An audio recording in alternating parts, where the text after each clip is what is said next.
So yeah, this is Jaime Reynolds here again with the band 1967. Been interviewing past members in this band since its inception in 2011. But yeah, I've got Connor Cairns here who played bass with us from, gosh, it must have been 2013 to maybe 2015 or so. Does that sound right, Connor? Yeah, about, 6-7 years ago? Gosh, it must have been. So, but yeah, so I'm glad you're here. Thanks for doing this with us, man. Sure, yeah. Well, hey, I guess we'll just jump right into it. Connor, when did you start playing bass guitar? Would have been 15. Dad got me a bass guitar for Christmas, and I've been playing ever since. For Christmas, you said? Yeah, when I was 15. That's amazing. Where'd you grow up? Bellingham, Washington. And where do you live now? Good old Bellingham, Washington. Not much has changed there. Oh yeah. Awesome. Do you remember? Like, did you want to pick up the guitar, the bass guitar, once you had gotten it as a gift, or do you remember what prompted you to pick up a bass originally? Well, growing up, my dad would play a lot of Beatles, Led Zeppelin, but especially the Red Hot Chili Peppers. When I was a little kid, I didn't understand that they were singing about sex the entire time. I'd be singing along with the lyrics, no idea. But I loved the bass lines. Their bass player Flea was my first major inspiration to play the bass. And yeah, my dad, who was a drummer, toured around playing in cover bands. He got the hint that I was really fond of the way the bass sounds and decided to give me a bass and see what happens. And yeah, sure enough, I just really, really liked it and haven't stopped liking it since. Yeah, absolutely. Music is amazing. Well, yeah, it's great that you answered the question about who your favorite bassist was. I'm a big fan of Flea too. Blood Sugar Sex Magic is a great record. I don't know if that's the album that you were referring to. Oh, definitely. Yeah, that album is solid gold. Oh yeah, I had my tape deck when I was a little kid, over and over again. Amazing album. Who's your favorite band? Yeah, Elder, Red Hot Chili Peppers will always have a place in my heart. Big fan of Tool as well.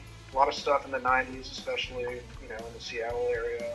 Melvin's, Nirvana, Marcy's Playground, Alice in Chains, of course. Yeah, and then, I don't know. I also will listen to some Fred Neil, Frank Sinatra, J.J. Cale, John Prine. I kind of go all over the place. Yeah, that's a few bands that I really admire. J.J. Cale from Oklahoma. Eric Clapton, co-write. Very successful relationship those two had with Clapton. And Cale was around quite a bit before that. Had a little bit of a career going. And then he got catapulted when Eric started covering his song. It's pretty cool, actually. It's really interesting. Yeah, he actually wrote the song Cocaine. I know! I know that. And Eric swoops in and, bags up all the glory. But, J.J. Cale, he's the man. The way Eric did it, though, I don't know, it really worked, didn't it? Yeah, you made it pop, for sure. I don't know, yeah. I've heard Cale's version. I really like it. It's just, some of the songwriter versions are just what they are. And then someone else comes in, it's like, hey, wow. I think that's really the cool part of the music business, I guess. I guess it's always been that way. Yeah, maybe Eric was on the cocaine when he recorded, and that kind of gave him the zazz. Who knows, right? He did the right kind of line in it. Well, hey, what was your first concert? Them Crooked Vultures. Wow. With John Paul Jones, Josh Homme, and Dave Grohl. Yeah, I was 17, and, at that point, been listening to a lot of Queens of the Stone Age. That was one of the bands I was really into in high school. Discovered them Crooked Vultures, and those guys just are a phenomenal combination of musicians. And yeah, me and my buddy went down to Seattle and saw him live. That was, yeah. Yeah, I remember when I heard that record too. Living in Arizona at the time. Wow, yeah, great band. Got a buddy that loves that band a lot. What kind of gear are you using right now? Like, Well, for playing gigs, I have this Hardkey 250 watt, and that thing has a built-in EQ and compressor, which is nice. You know, it's just a convenient rig to lug around. And yeah, for that, I throw on my. I have a Digitech synth wah for the bass, and then a Boss overdrive, and yeah, I'd have those two, and then this old like multi-effects pedal that I picked up somewhere along the way, and I use that for a little bit of reverb or a bit of chorus, some light effects. And then for recording at home, I still use that Digitech synth wah, and then I picked up it's made by this company called More, based in China. It's a digital effects pedal called the G200, and that thing's a lot of fun. You can, download different impulse responses, sound effects, and throw them on the software there. So it has a lot of versatility and a lot of cool built-in features. Some really true sounding tones. Some of those digital pedals will really suck the life out of your tones, and this one seems to do a good job of sounding like actual foot pedals, which I really like. mm-hmm. And yeah, so I run that through to my laptop directly, and when I'm recording, I use Ableton as my DAW, my digital audio workstation. Mm-hmm. And the bass, probably the most important ingredient, is go figure, the same one I got when I was 15. I've just kept fixing this thing up along the way. I just really like how it plays, and I also have an acoustic bass, Fender Kingman, and I'll use that sometimes. And as far as guitars go, I have this like Korean knockoff of I think a Fender Strat. It is made in the 70s. Oh yeah. So yeah, I picked that up and got it refurbished, and it sounds great. Anyhow, I'm just starting to ramble about gear here. That's cool. So obviously you played that bass with 1967, right? At all the shows. Yeah, covered in stickers and spray paint. How was your experience playing with 1967? It was fun. It was made me push my limits, man. At the time, I'd say I was a fairly novel bass player. Like, I could play a lick here and there, but learning an entire set list worth of material, getting that up to quality that I could play with much more experienced musicians on stage. It was intimidating, but it was also definitely a valuable experience for me as a musician. And I think we all got along. We had a good time, played good gigs. Like, it was a good experience. Really made me a more seasoned musician. What was your favorite show playing with 1967? I really liked that one we did at the Fairhaven Bar and Grill. I think they're out of business now. But it was a really friendly crowd, and we had that whatever it was, 12-minute saga of Bob Marley we jammed on, and people definitely like that. Fairhaven? Is that what you said? Fairhaven, yeah, Fairhaven Bar. Oh yeah, Fairhaven Bar and Grill. Yeah, Mm-hmm. that was a fun show. Yeah, I like that one a lot. So that was a good job. Hometown show. How did you start playing with 1967?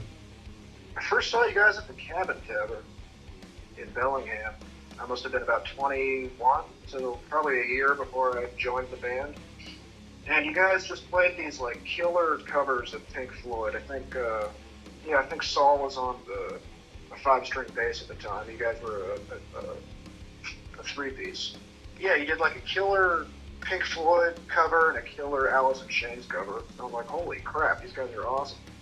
And then I think you guys rolled through again and brought a couple buddies to the show.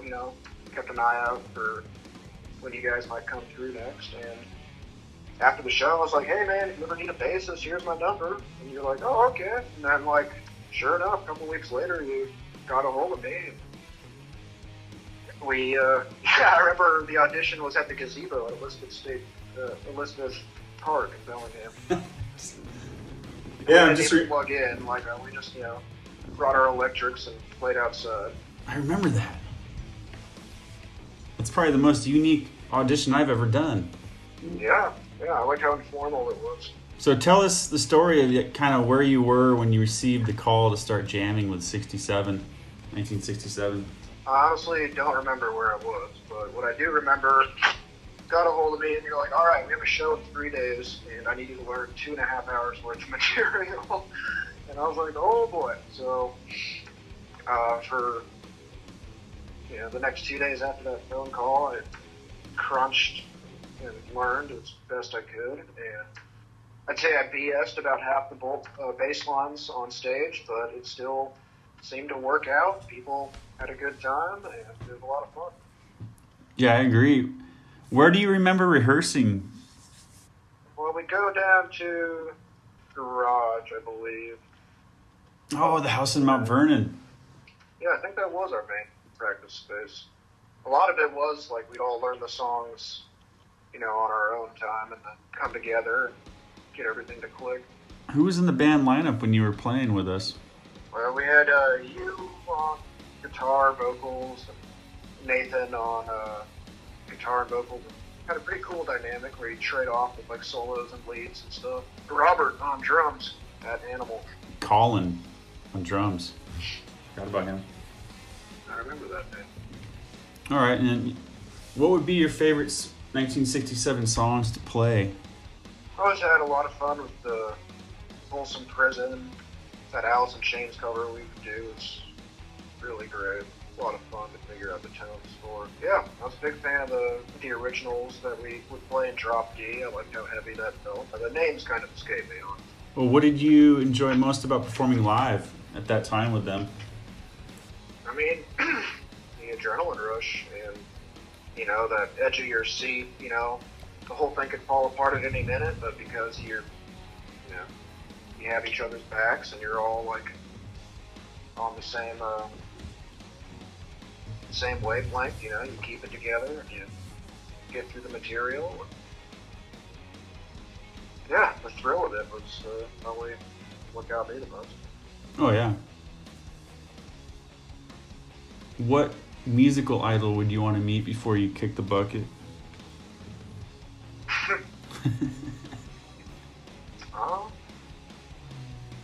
I'd have to say Justin Chancellor from Tool.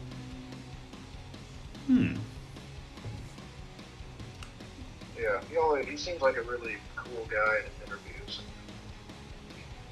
The things he does with his instrument, his pedals, I find to be like, short of magic. Mm-hmm. Yeah, he's awesome. And then what bands are you playing in right now? Oh, just me. Recording my own stuff. Working towards releasing an EP at some time down the road. Mm-hmm.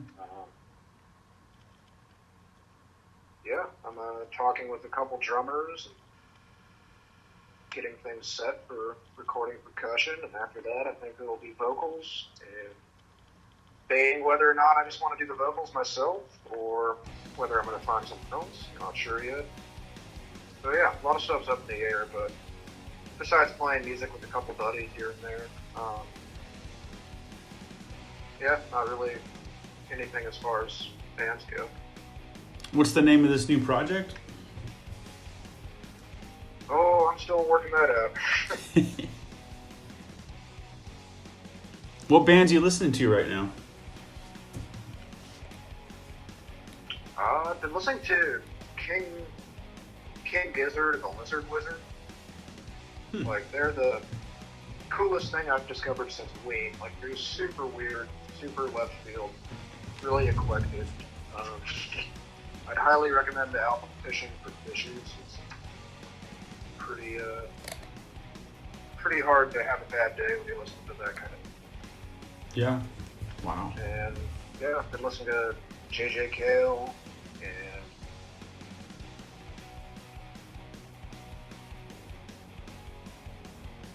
yeah, that's Nice. mostly it for new bands. How many celebrities have you met in your lifetime? Seeing them on stage from like 600 feet away, count? Personally? Oh,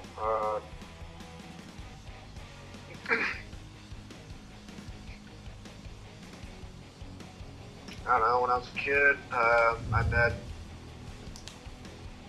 I don't remember his name, but he did like the Sinbad movies with like the claymation monsters and stuff, and he was like a big, like, really prolific claymation figure in like the 60s and 70s. Mm-hmm. So I guess he would constitute as a celebrity. Nice. Yeah, I don't really think I've met celebrities in general. Other than that. What's your songwriting process like? Oh,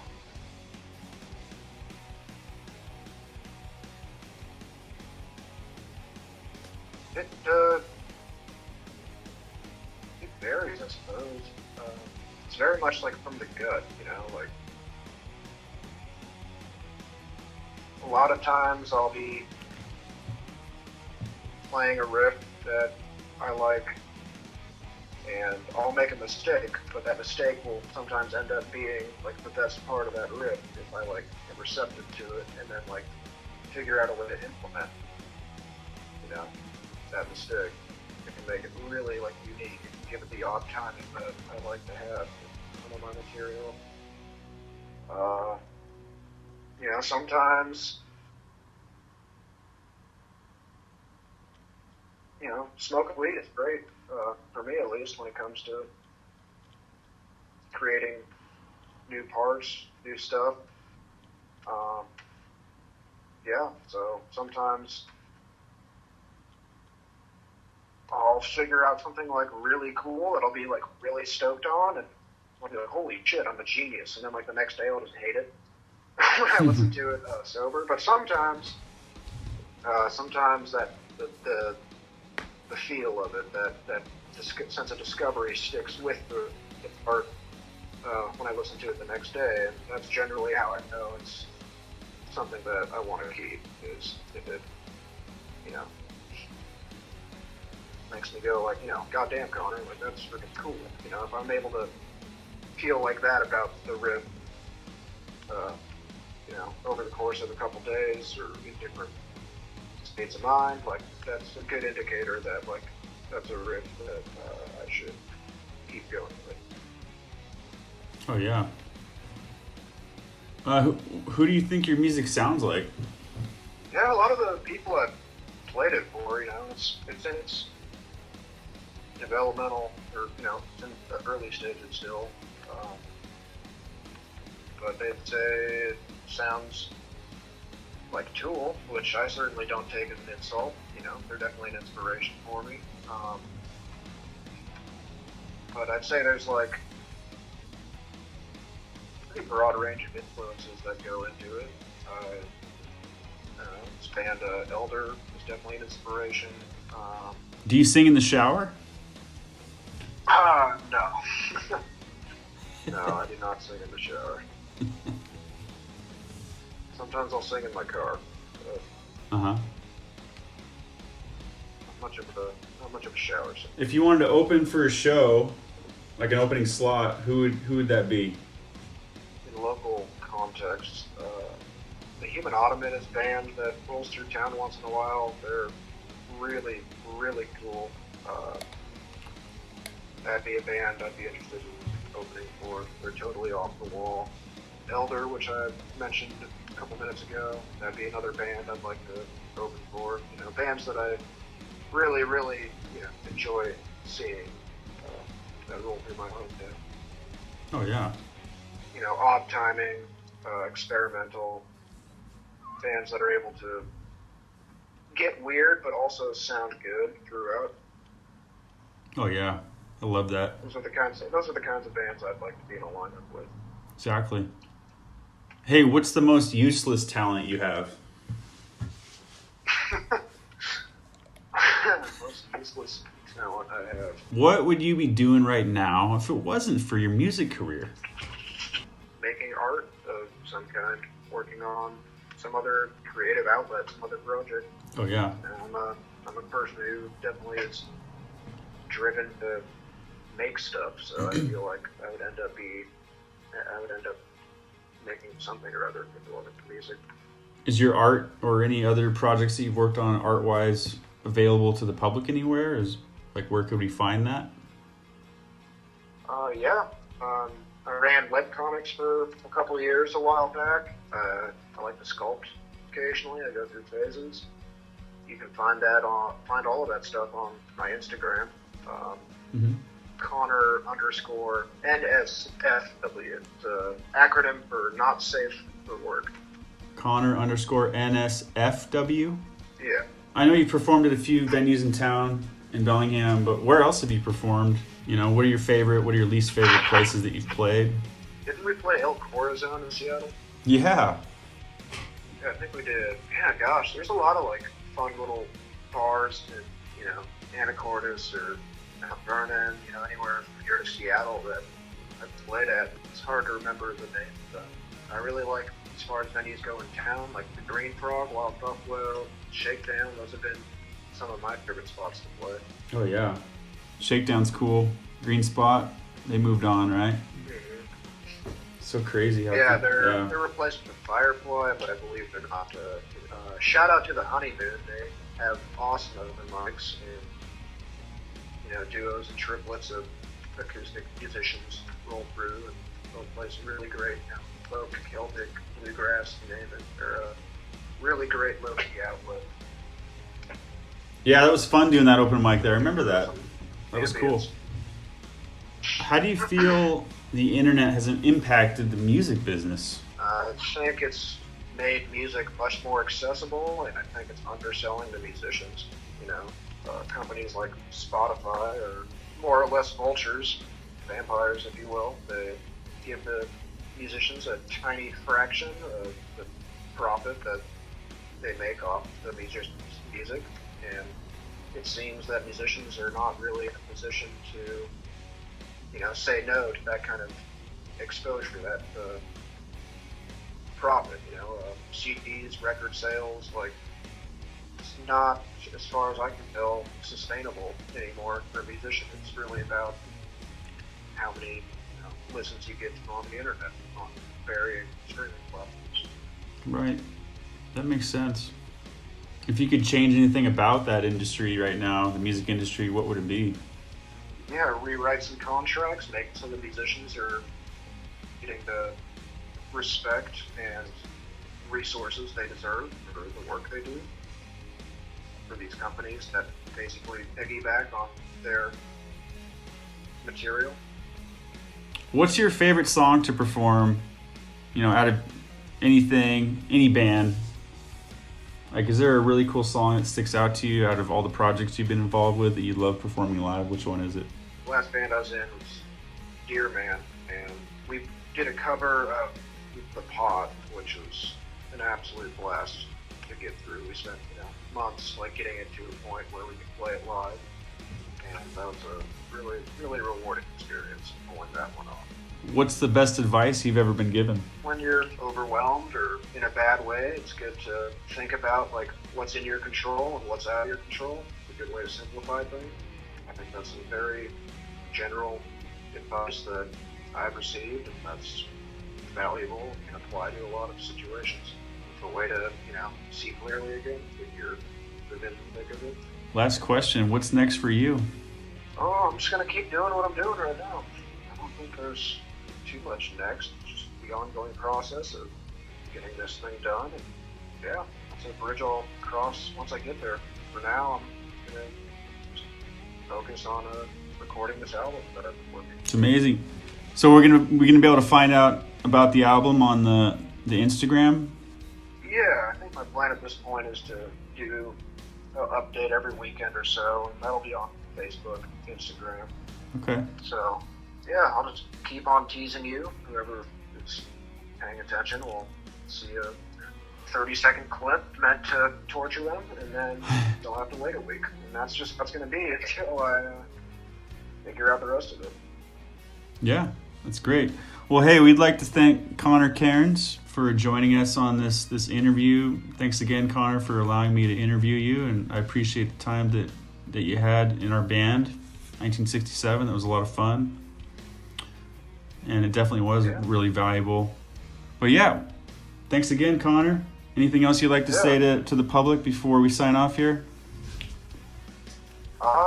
No, I think that's it. I'd like to extend the same gratitude back to you, and I'll talk to you soon. All right, my man.